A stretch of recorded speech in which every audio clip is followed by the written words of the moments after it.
সেনাপতি যাহা হুজুর।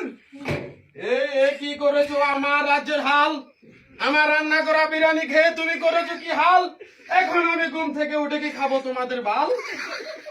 কে খেয়েছে সেই বিরিয়ানি, আমার রান্না করা বিরিয়ানি? জনাব বন্দি করো তাকে। পারবো না মহারাজ, কেন পারবে না, কেন পারবে না? আমি কি তোমাকে বেতন দিয়ে রাখিনি? এখনো 3 মাসের বেতন বাকি রয়েছে যাব না।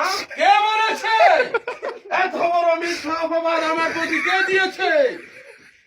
আমি তো প্রত্যেক মাসের বেতন তোমাকে দিয়ে দিই। কে বলেছে এক্ষুনি বলো, তোমার গর্দান নিয়ে নেবো আমি। সেনাপতি, এখনো কথা বলছো না? কে বলেছে তোমাকে মিথ্যা অপবাদ আমার প্রতি দিতে? জয়নাল দিয়েছে। কেউ? বন্দি করো জয়নালকে। আমার বাবা ছিল এ রাজ্যের